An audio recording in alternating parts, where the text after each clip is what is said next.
Working in behavioral health or managing an organization in the industry can be challenging. Regulations are constantly changing, and staying compliant is harder than ever. That's where the Behavioral Health Association of Providers can help. BHAP is a national association for those who work in behavioral health or addiction treatment. One of the ways we serve the community is by offering educational opportunities such as CE-based webinars and our certificate in addiction treatment marketing. BHAP also provides advocacy information so you can stay on top of new laws and regulations that will affect how you do business. Our members benefit from simple, effective, and relevant resources that keep you focused on what matters most, the health and well-being of your clients. Helping small and mid-market behavioral health providers access compliance resources and legal education, BHAP is the leading and unifying voice of treatment programs.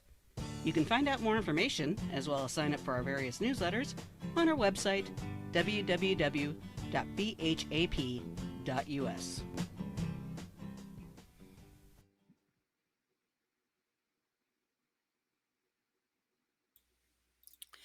Hello! I'm glad you could join us today. Welcome to the webinar, We Are Marketing Magic, Why Addiction Treatment Marketing is Such a Messy Field and the Solution to a Clear Path. My name is Angie Fiedler-Sutton, and I'm with the Behavioral Health Association Providers. Before we begin the webinar, a few housekeeping details. You do not have the ability to be seen or heard. This is reserved for our presenters. However, there is a chat room available you can use to talk to each other and the presenter. If you're on a laptop or PC, it's typically on the right of your screen. If you're on a mobile or tablet, you may need to swipe right in order to see it. The chat is also where you can put in any questions you may have. We'll try and address them as we can, and we'll be moderating them as needed. We highly encourage you to interact via the chat so the presenter has some feedback. We also have a handout section in the chat area. That's where you can find a flyer about BHAP, webinar facts, and a PDF of the slides. You can get back to the chat room by clicking the word chat. If you're experiencing sound or technical issues, please comment in the chat room. However, 9 times out of 10, the issue is on your end, not ours, and as such, there's not much we can do. Please check the attendee frequently asked questions, which is in the handout section, before commenting on your issue. And now, it's my pleasure to introduce our presenter today. Glenn Hadley is a Senior Vice President of Strategy for Dreamscape Marketing. Spending years working nationally to revitalize behavioral healthcare conferences and pioneering the virtual trade show platform, Glenn brings a unique, broad, and informed perspective of the healthcare profession to Dreamscape Marketing. Nationally, Glenn is heading the development of new professional business relationships in hopes of bringing healing to new markets. Additionally, his personal journey into recovery, both emotional and physical, is inspiring and continues to spread hope wherever he speaks. Glenn is also the host of Perspective Matters, This Week in Behavioral Healthcare, an online talk show that highlights and interviews experts in the field. Glenn, thank you for taking the time to present today. With that, I will hand the webinar over to you. Right on. Thank you so much, Angie. And it's a pleasure to be here today.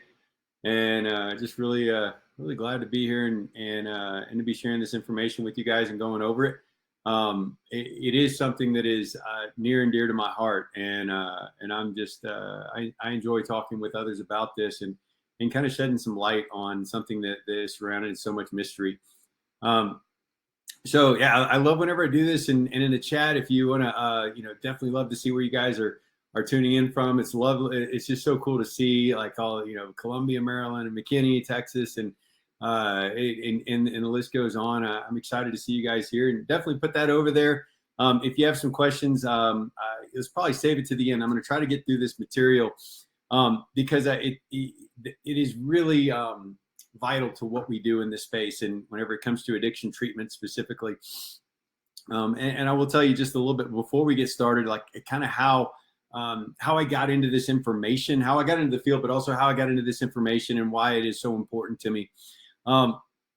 So like I like most people, didn't grow up wanting to be a marketing professional in addiction treatment, right? Like I didn't grow up thinking, that's what I want to do. I want to work in behavioral healthcare. That was not my experience. I grew up wanting to be a professional tennis player. That was it. Like everybody had their goals. They wanted to be like fireman and pilot and stuff like that. And I definitely really wanted to be those things. But first and foremost, I wanted to be a professional tennis player. And I think it's really cool talking to people along this path, talking to them about how they got in here, because no one grows up thinking, I want to be a professional in behavioral healthcare. I want to work with those struggling with substance use disorder. That's just not a thing. We all have a journey to get here, and mine was very similar to many others. I had a successful career in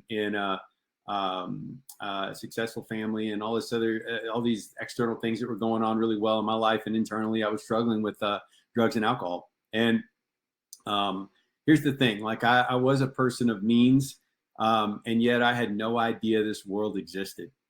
No clue whatsoever. And it wasn't until I fell into this thing through a Google search that I found out that there's this whole world out here of people that that are really passionate about helping, that want to be a service, that want to help others that are struggling with substance use disorder.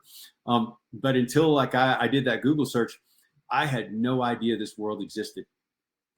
And it got me thinking, like, and not immediately because I was coming out of a fog, but as this expanded and I started to see this world for what it truly is, and I started to get to know the people in it that really do care, that's whenever I realized that there is such a wall and a disconnect between the people needing and seeking help and seeking treatment, and all of the professionals and providers over here that are providing that help.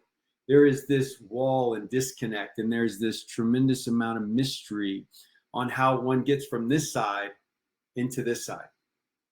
And so I'm very passionate about sharing that and talking about that. And I do believe that in a way we are marketing magic, and I'll dig into why that is, that what it is. And but before we get started, I want you to take a second.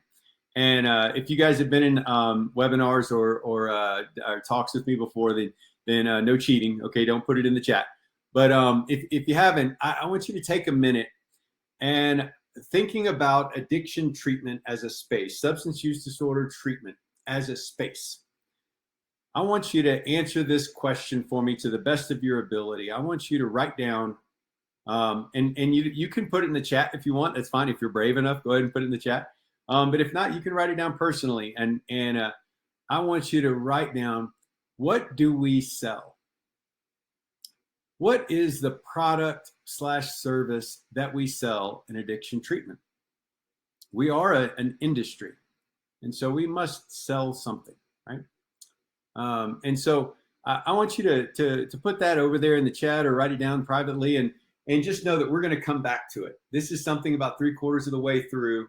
We're going to dig into this a little bit further, but just know this is part of why we're marketing magic. Okay. One of the things that I see in this, well, I'll give you just a second. I'm seeing some really good ones come in, like sobriety, life after recovery, hope, next steps.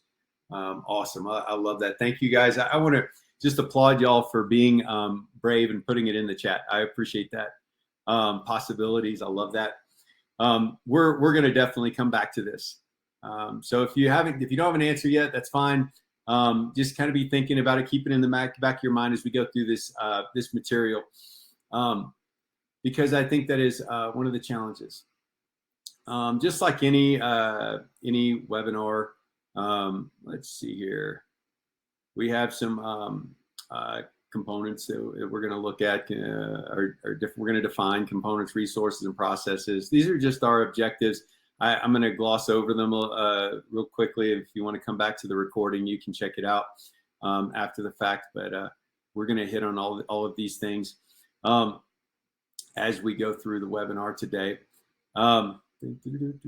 Let's see. All right, let's move forward into this. All right, so I'm also pretty fortunate that I have a different perspective that I can bring into this conversation, not just from the addiction treatment space, but also work in other verticals as well. And I want to talk about performance marketing and then developing the brand. And let me see if I can widen this out. If it's there we go. So this idea of like meeting the customer, being performance first, but developing the brand. I do a lot of work in senior living, as well, and it's a kind of a similar model. It is definitely performance based, and basically what performance means is we develop a digital storefront that connects us with the customer. Just know that in addiction treatment, the digital marketing and performance marketing, basically having this digital storefront, it is the B2C channel, the direct to consumer channel, and it's extremely important to have a robust digital marketing platform and a robust performance marketing strategy in order to reach the customer, because this is where they're at. And so bringing this other perspective in senior living to what we see here, senior living for years has been brand first and almost brand only with no performance marketing. And one of their problems is that they have this tremendous brand identity, but they don't have a way to reach the customer directly. And I want to applaud us in addiction treatment because we recognize that. We definitely saw that change, and we have gone performance first.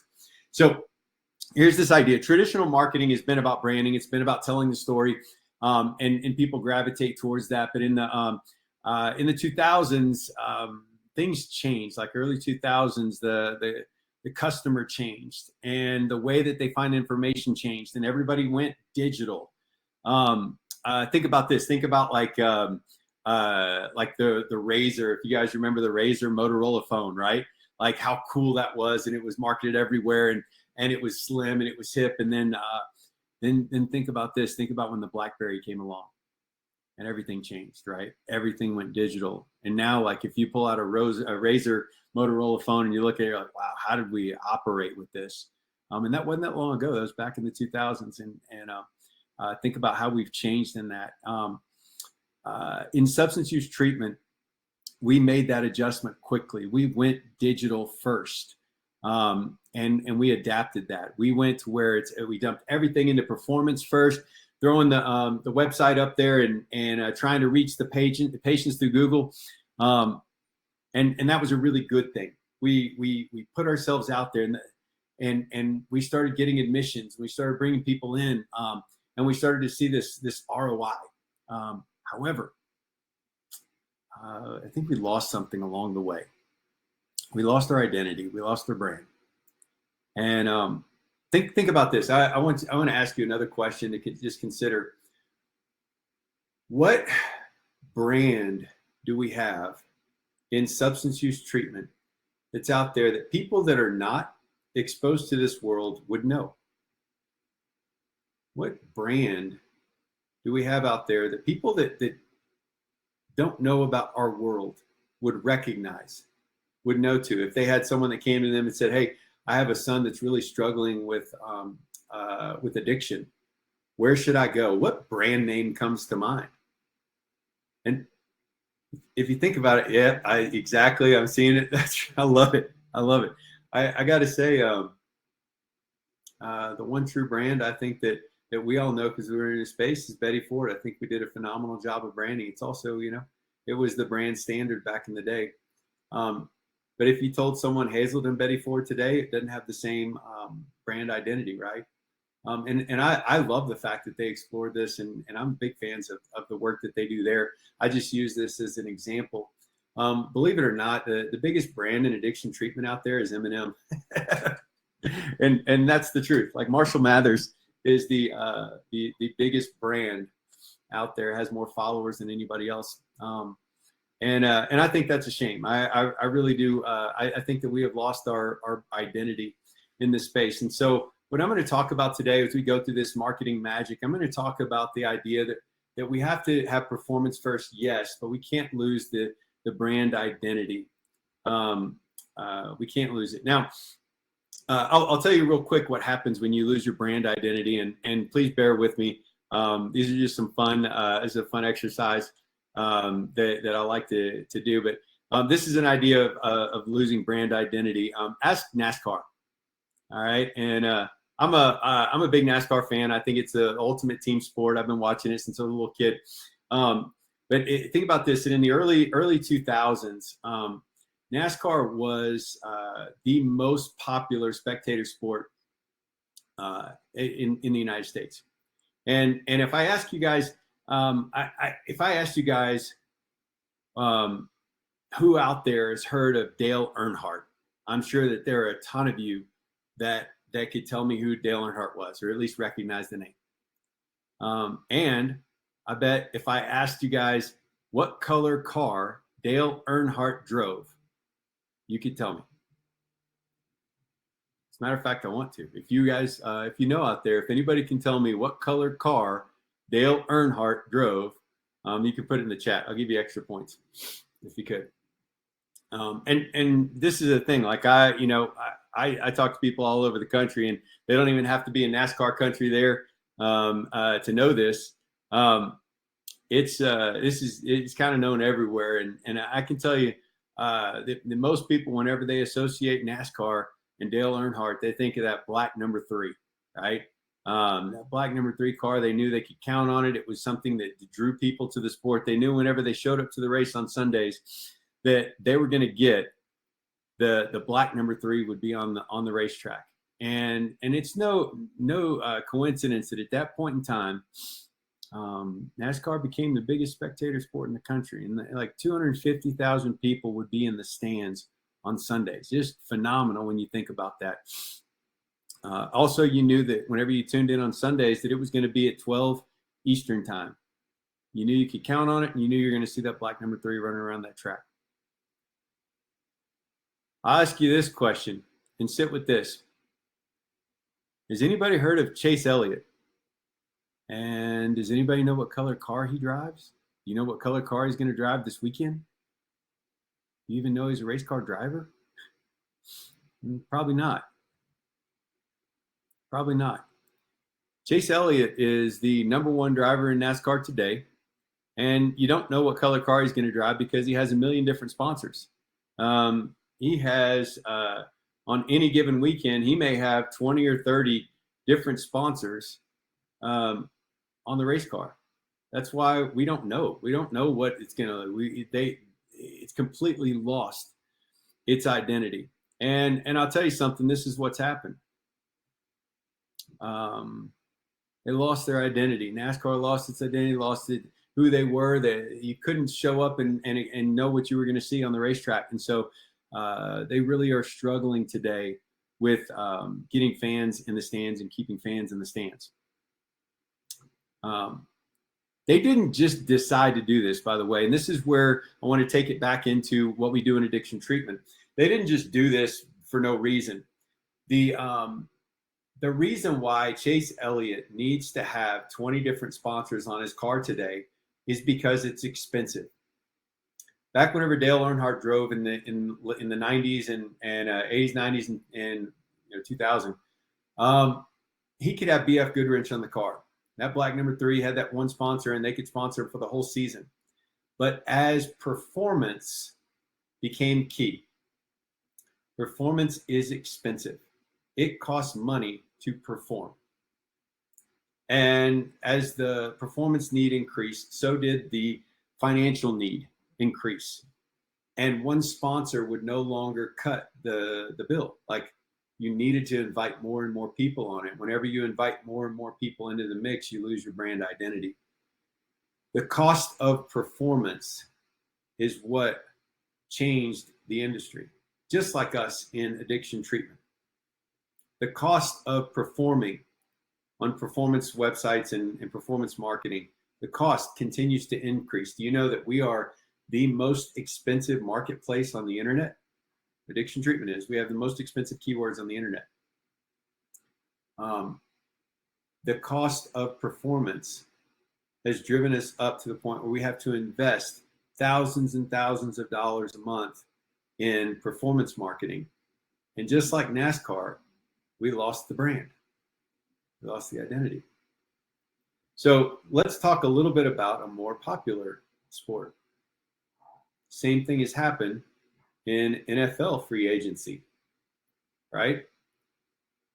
They're actually building smaller stadiums now because the team has lost their identity. Why is that? Well, free agency is meaning that the players move around from team to team to team. You show up on Sunday and you do not know who you're going to see. and what you're going to get. They've lost their brand identity. Each team has. And so what's happened is the stadiums are getting smaller and smaller because the fan base is getting smaller and smaller in professional football. You don't know what you're going to get, that identity, that brand. We've lost the brand. To give you the opposite of that, you remember the good old days, and you guys remember this. And look, I was born and raised in Texas, and I remember showing up on Sundays and seeing Roger Staubach on the sideline or out there throwing touchdowns, and I remember seeing Tom Landry on the sidelines.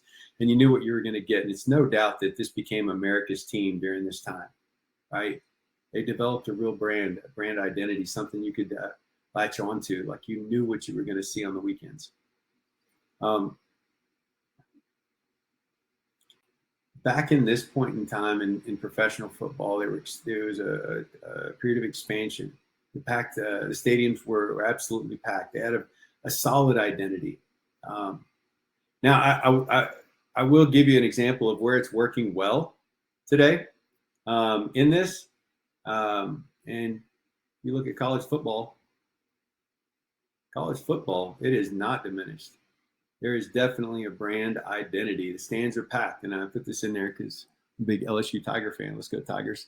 And they're expanding and growing. Like, my goodness, our stadium down there in Baton Rouge has just expanded because we cannot keep 100,000 fans in the stands. We need to expand and get more, right? Because this has an identity. This has an active alumni.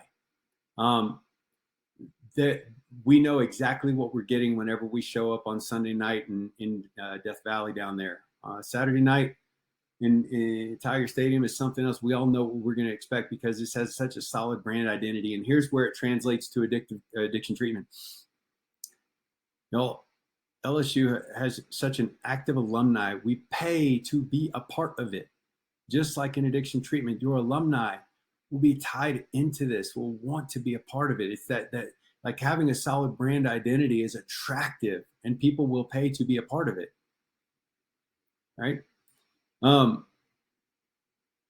Taking it back a step in the exact opposite of this, think about USFL. No brand identity, right? No names, no story, and no crowd. That's the power of branding. All right, that's what we have to do in this space to get back to kind of our roots in this thing and to attract people. And I just want to throw this slide out there. I think this is important, and it's a little messed up, but here I'll just I'll tell you that there's 332,403,650 Americans. 10% of adults experience SUD. That's enough to fill all 30 NFL stadiums 16 times over. This is your market. This is where they're at. But y'all, it's so much greater. I mean, it's so much greater. Let's see. Let's get into this. These stories are important. You got to know what you do it well, know what you don't do, and market authentically. We have to take some of the mystery out of this deal, because we're marketing magic. Let me see this. I know exactly. Too much. Here's the problem with funding. And thank you, Leanne, for this. She said, "Too bad we cannot find funding to match those numbers." You're exactly right, and I think that I really do think the onus is on us. I'm going to get into this a little bit, no, we're going to come back to this funding piece, and we're going to talk about it, Leanne. And thank you so much for bringing that up, because it is core to this discussion today. I'm going to tell you guys how we can get funding for these numbers and how we can address this and what the solution is to this. But I do think that we have to really get out there and not only perform and have the performance marketing side, we also need to develop the brand and the brand identity that's going to attract people to us as an industry, as a field, and also as different facilities. So how do we reach them? Know what we do it well, know what we don't do, market it authentically. I'm going to talk a little bit, and we dig into this, and we're going to talk about our marketing mix. Um, this is how we reach in performance marketing. This is how we reach, and then I'm going to dig back into the what do we sell piece. So a well-balanced marketing plan for an addiction treatment center is going to be 35% your performance marketing channel. It's going to be 35% business development and 30% alumni. It needs to be well balanced across these. That if there's one that's depending on your level of care, if there's one that's overshadowing the other, you're opening yourself up to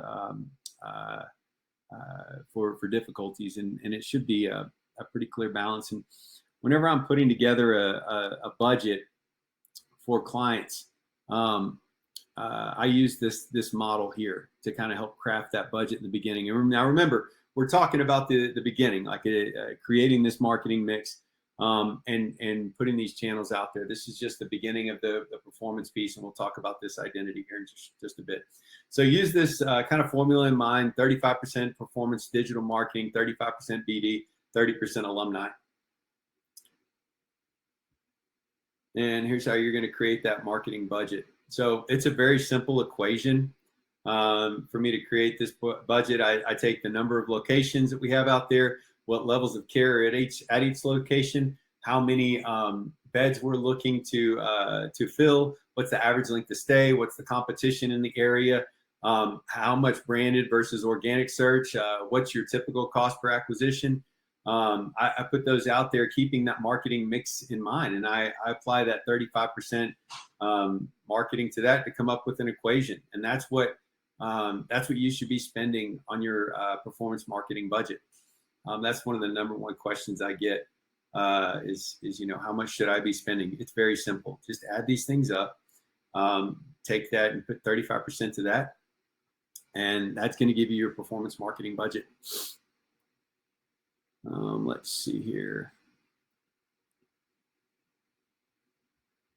Let's talk a little bit about business development. One of the things that I hear a lot, and this is all to just dispel the magic around marketing addiction treatment, is I hear this a lot from business development reps that some of these online admissions were from my efforts, and that's true. What we normally see is that 10% of online admissions come from business development. That's normally what we see out there. And so that's not an insignificant number. Okay. But it's not all of it. Like all of your digital marketing is not coming from business development and vice versa. It works out to be about 10%. Also, B2B relationships, they don't go digital first, right? Your business development and B2B channel. I've worked with a number of providers that are predominantly B2B, and so you don't need to have a very robust digital market or performance marketing strategy. You need to have a good trust builder, but that's it needs to be a good trust building website, but it doesn't need to have a tremendous spend for performance marketing if it's a B2B relationship or a third party vendor. We don't see the same kind of ROI for that. But whenever we're talking about going straight to the customer, it really is performance first. Let's see here. I want to talk about alumni just real briefly as the third piece of this marketing mix. It is the lowest cost per acquisition, provides a constant stream of employment, a strained job market, helps develop brand. Social media and drip campaigns work well in here. The alumni should be your lowest cost per acquisition for sure. In senior living, staffing is a tremendous area of challenge right now, and they are really struggling to the point that we are limiting some digital marketing campaigns in that space because they cannot handle the amount of move-ins that we're bringing due to staff. I mean, staffing is a huge deal. The challenge that they run into in senior living is that they don't have alumni to pull from, not like we do in substance use treatment. And so really devoting time, effort, and resources to developing your alumni will help in your staffing needs, especially in this day and age. It also helps to develop your brand identity. I mean, these the alumni that come through your doors are the ones that really can tell your story. They really can help you to develop a long-term brand that people can gravitate towards. Also, we find that social media and drip campaigns work very well in alumni. They are not traditionally very effective in direct B2C channels in addiction treatment. No one really makes, I shouldn't say no, the majority of people do not make healthcare decisions based on a social media influencer. They don't. However, they want to be a part of a story and part of a community through the social media influencer. And so when building a brand and brand identity, it works really well to focus on social media and drip campaigns and target your alumni. So that's kind of your marketing mix there. It's kind of the very first step in developing this marketing plan and marketing the magic that you create out there. So performance marketing, business development, and alumni, that's the key pieces to this.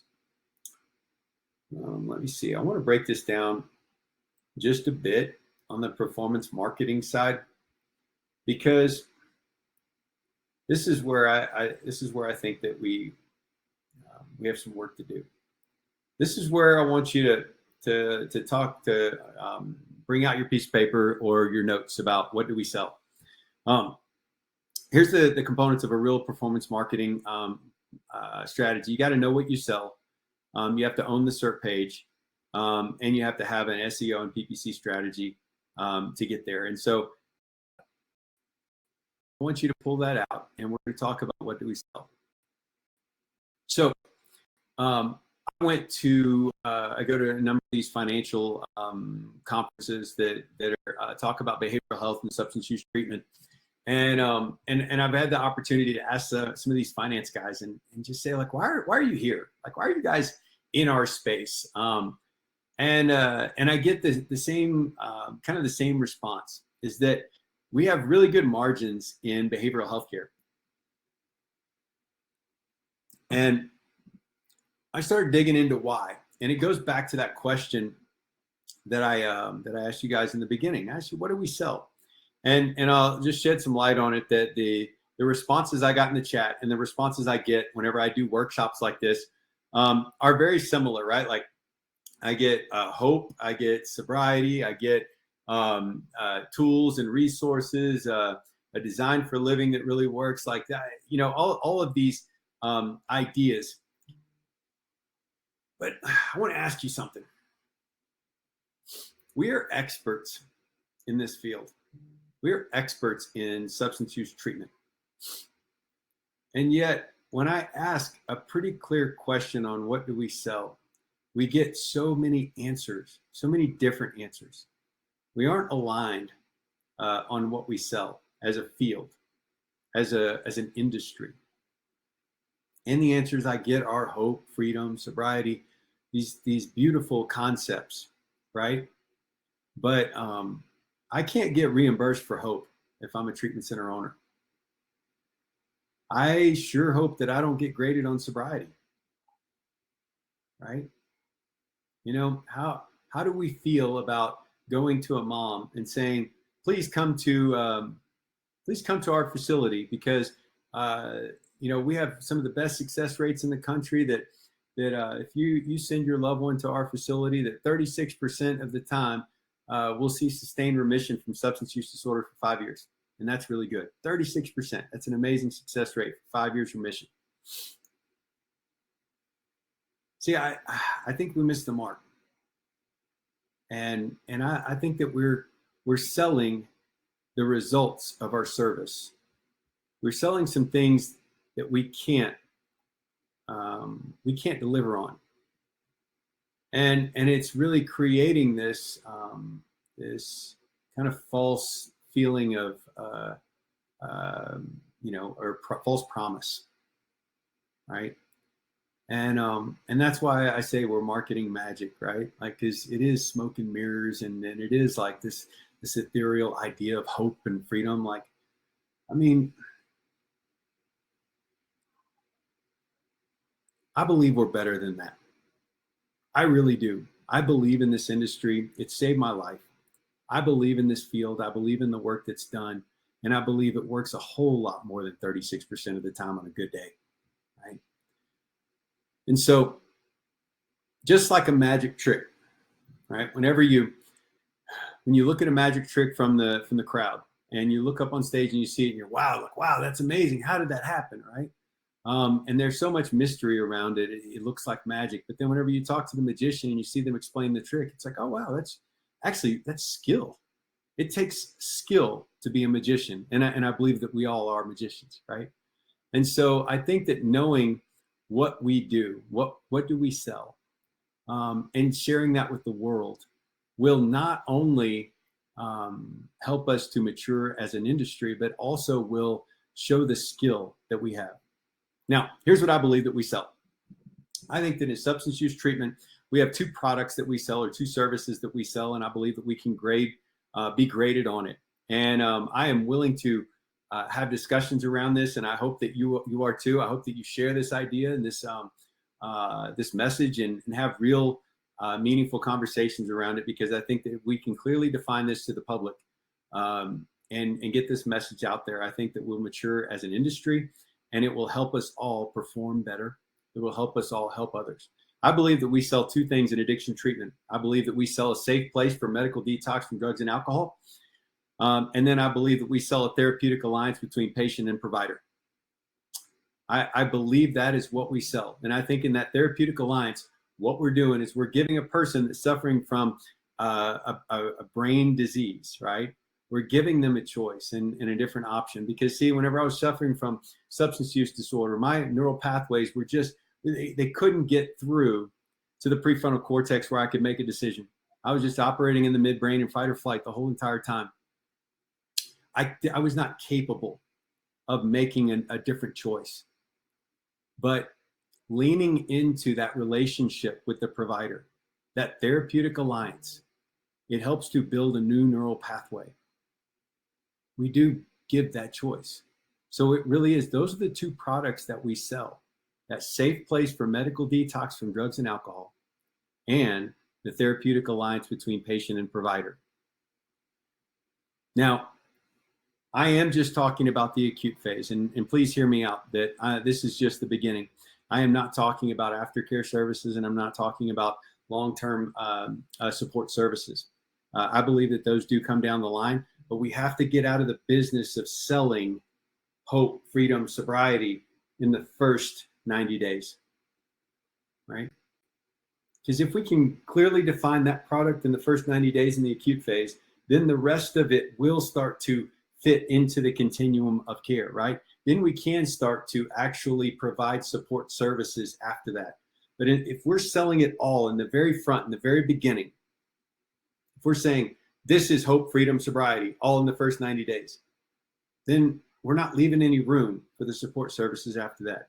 So when it comes to marketing and marketing magic, we need to market our magicians. We need to market this actual service in the very beginning, know what we sell, and put that out there instead of selling hope and freedom and all of these ethereal things that are very difficult to touch on. I love these questions. We sell structure and accountability. I believe that those are all parts of it. However, I also will say that that works for a particular type of client that comes in. And I think there's other clients that don't work very well in that particular structure. And that's the beauty of this therapeutic alliance, is that I've seen tremendous alliances built in a very strict, structured medical model. And I've also seen them built in a sweat lodge, right? And I think that if we can say and really get behind this as an industry, that this is what we do. This is how we bring people into the world of recovery. Now, instead of saying that your place is better than mine, now we can say that my facility is appropriate for this type of person. If we bring this type of person in, they have a better chance of establishing this bond with the therapist. They have this better chance of establishing this bond with a sober coach or with a provider. That we can start really giving or providing individualized care and stop saying that mine is better than yours, because that's not true. We all, I really believe that we have tremendous work being done out there, We need to start to celebrate the differences But in lack of knowing what we sell and what we do, all that's left out there is to say that mine's better than yours. That's it. So after defining this, I'm going to get back to the marketing piece and get off my soapbox. After defining this, like when you sit down with your company and clearly define what you sell, then how do we get that out there? Well, we got to own the search engine results page or the SERP page. And I'm going to get back. This is how Google works. And so if you enjoyed my soapbox and that was cool, but now you want to know the nuts and bolts of performance marketing, like here it is. These are the numbers. And sorry for the slides being a little off formatted, but I'll go through it. And this is the search engine results page.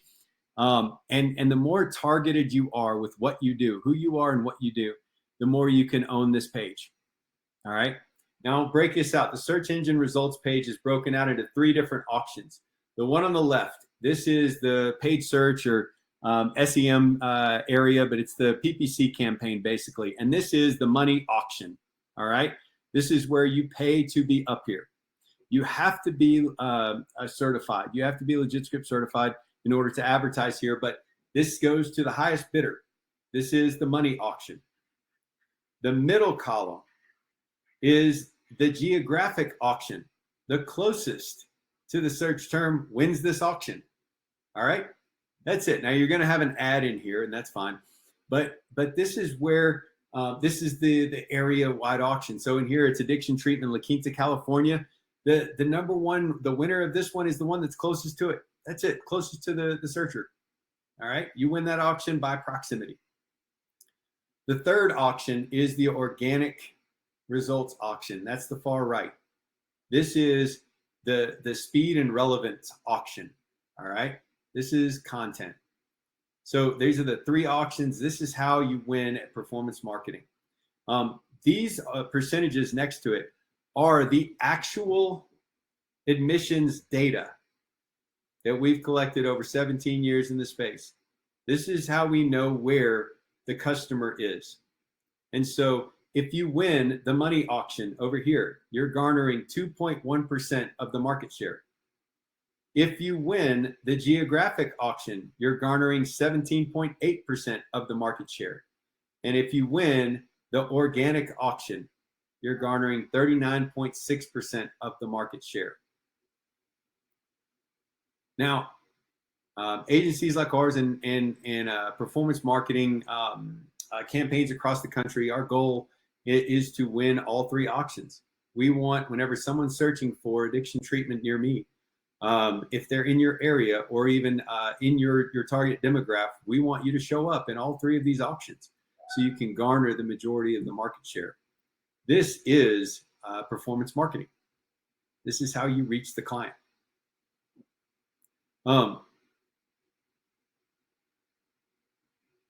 Once you have reached the client, it's the next step, right? So the performance marketing campaign, you can show up in all 3 of these. We can do a great job and you can put together this fantastic campaign to get the client there. And this is one of the challenge that I see when working with clients in the space is that they all hear great numbers about impressions and click-through rates and all that, but they're still not translating to admissions.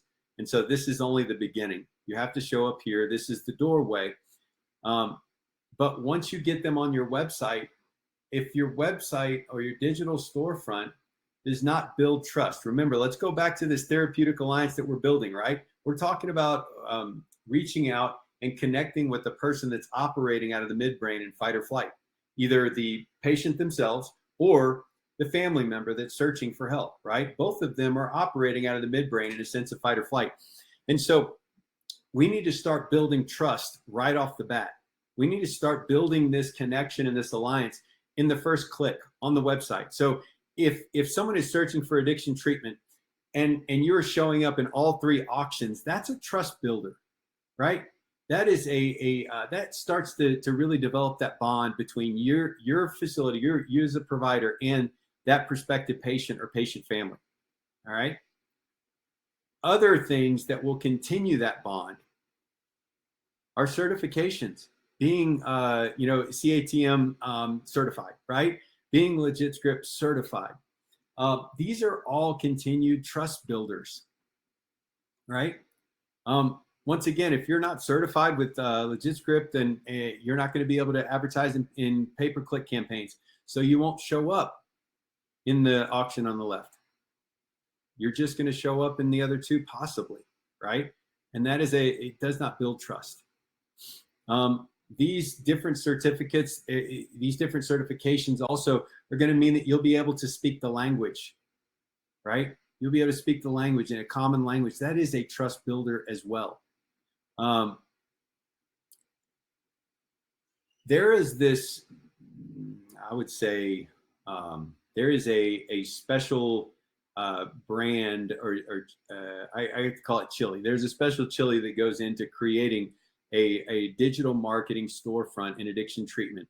And you're speaking to a couple of different audiences. You're speaking to the client family first and foremost. That's the mom. Usually, mothers in families are generally making healthcare decisions, and so mothers are wives, and so that's your one main audience. The other one is the client themselves. The next one is your referring clinician, and these certifications help to build trust with the client and client family. It also helps to build trust with the referring clinician. And if you're speaking the same language as the referring clinician, they're more apt to refer to you. If they go to your website after meeting with your business development rep and they have a great conversation with them, but they go to your website and you're not speaking the same language, it's very difficult for them to connect with that and to refer to that. Let's see. Ooh, Allison asked a really good question. What is the typical budget needed to get on the first page? Boy, I will tell you something. That is a difficult question, and it goes back into, it's very detailed. It goes back into knowing your target audience. It goes into your where your location is. So you have to take in your level of care, average length of stay, your location, your payer mix that you ascribe to, as well as your competition. All of those things play into owning a certain search result or certain keywords SERP page. I want to go back to this to explain this. Remember, these are auctions, and being at the top of these auctions are dependent on your competition, right? Are in this auction, does your paid search budget outpace your competitors for that particular keyword? If it does, you will be up here. All right. In the location auction, are you closer to the person searching for addiction treatment La Quinta, California than your competitors? If you are, you will be at the top of this page, and along with your Google Business Profile optimization. In the organic search results, if you are doing more SEO work than your competitors, and you're doing it for a sustained amount of time, then you will outrank them. But you don't have to do $100,000 of SEO a month to get up here. If your competitors down here, let's say that your second place competitor here is only spending $6,000 a month, you may need to only spend $7,000 a month to be up here. You don't need to spend $100,000. On the flip side, if your competitors down here are spending $30,000 a month, let's say this person is spending $30,000 a month, this person is spending $20,000 a month, and this person is spending $10,000 a month. If you spend $5,000, you will not show up here. If you spend $9,000, you will not show up here. And so it's important to work with partners that have industry knowledge, that understand the competition, and that can help you to set realistic budgets, because it does depend on the location and your competition. So that would be more of an individualized discussion based on your own needs, but you can start building it out using this formula here, using all of these factors. Take those into play. All right, we're getting close to trying to wrap up. I'm trying to get through this. So let's see. All right, so getting back to translating the brand of performance and performance to brand. Here's how we can, let me see, close that. here's how we merge those two things together. We have to be able to tell the story. We have to know what we sell, who we sell to, understand the client's journey. But here's how we match these two things together, right? Is you can interview your staff. And this is extremely important. Interview them, have them do video. And these are just some tips that I recommend everybody does that will help not only build your brand, but help for performance. If you interview your staff on video and ask them, how did you get into this field? Why do you do what you do? Why do you love working here? You will have a trust builder that can connect with the prospective patient and continue to build that therapeutic alliance with them, right? You can continue to nurture that through your website. Also, if you have your internal team or your marketing agency that you work with, transcribe that interview and then put it in text below the interview. You will have unique content, unique to you, that is SEO gold. So that's where you can not only build your brand, connect with the patient, and also have a performance marketing campaign all intertwining at once. That's why interviewing your staff is extremely important. Also, if you post that page on YouTube and you link back to YouTube, you will have a very high domain authority backlink. It's a little nugget there. All of those things from one deal. I strongly encourage you to interview your staff. Invest in your alumni. Remember, they are your lowest cost per acquisition. They also will help you tell your story better than anyone else because they've lived it. Whenever you ask an alumni about their experience, you see their eyes light up and people want to be a part of that. So invest in your alumni. It'll also help you address the staff shortage that really is taking place right now all over healthcare.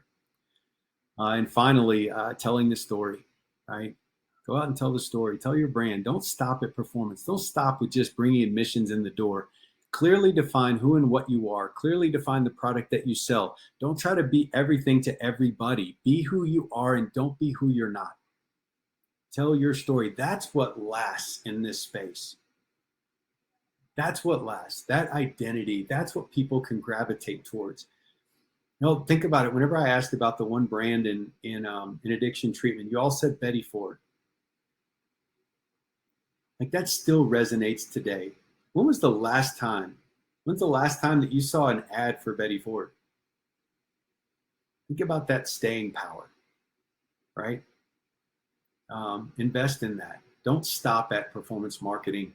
Expand the whole entire thing. Build trust with your prospective clients and your referral sources by being certified.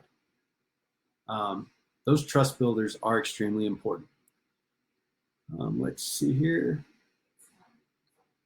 And I said that performance first, but don't neglect the brand. Don't neglect the brand. Let's see if there's anything else. I think I'll open it up to questions. I really appreciate you guys being here. I know we've got about 7 minutes to kind of go over this. So thanks, Angie. Appreciate you inviting me out to speak. Oh, anytime. Feel free to put any questions. This is a while back. You may have already hit it. Is there any difference for outpatient treatment in terms of treatment marketing? Absolutely. And that's where I think it's important for us to clearly define the continuum of care and what it is and what we sell on the front end, because just like I see, if we're selling if we're selling the whole kit and caboodle in the first 90 days, right? If we're out there selling this freedom, hope, and sobriety and all this in the very beginning, the first 90 days, come to my treatment center, you'll be sober, hopeful, and you'll get your life back and you'll get a job and you'll have this wonderful life afterwards. There's nothing left. And once we get down the continuum of care for IOP, what do we talk about there, right?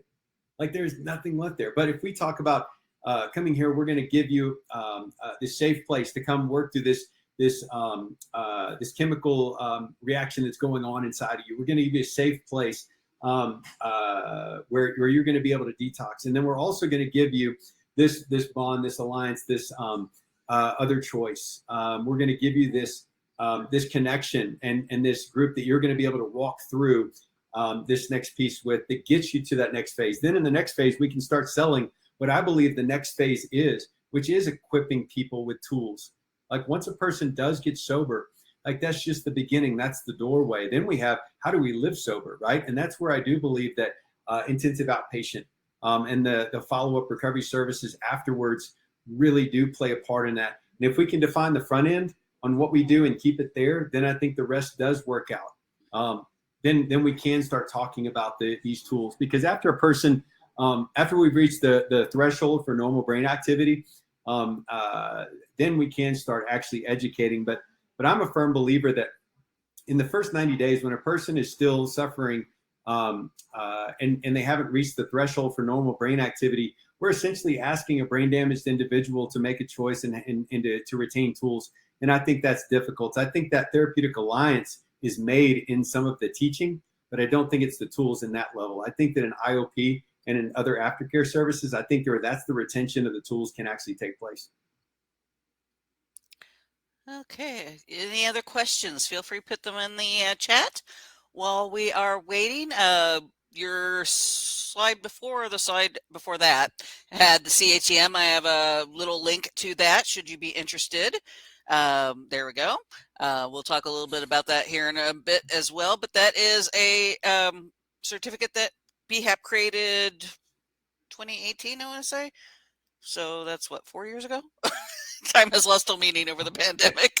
And I'll tell you something, and I mean, it's flown by, but you know what hasn't changed is I talked to a number of reps in the industry that are repping different treatment centers, and you'd be surprised at how different their viewpoints are just because of lack of education. And I think the certification really does play into that, help solve that, where, you know, in order to be a certified addiction treatment marketing specialist, right? Like, you have to understand a little bit about the industry and know the language. You can't just go out there with the story and share your story and hope that people refer to it, right? And I do think that's a big piece of it. Be knowledgeable and about your space. Be a student of your craft and learn about this field and learn about this space. Learn about addiction treatment and what makes us different. Become a magician and share with people the tricks, right? Don't keep them to yourself. Yep, and we have a whole series of various webinars that are about marketing in addiction treatment. Some that all of them which qualify, except for the original 6 that qualify as renewal, but also you can just take. I think most of them are available for free, so you don't have to pay for them. But some of them, if they are for sale, if you are a member, you get a significant discount.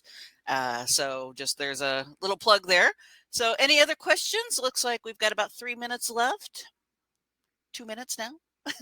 Okay, well, I want to thank Glenn Hadley for presenting today. Thanks as well for you for participating. A reminder, as I mentioned, that this webinar is eligible for renewal for our CATM, the Certificate in Addiction Treatment Marketing. The CATM is a 6-course workshop that teaches you how to market your program ethically. More information can be found on our website. We hope you join us for future BHAP webinars. Our next one is August 16th, ECRA Essentials, What Providers Need to Know, and is eligible for 1 CE free if you attend live.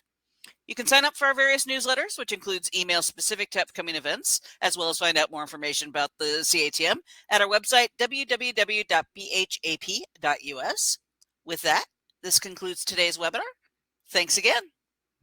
Thank you, guys.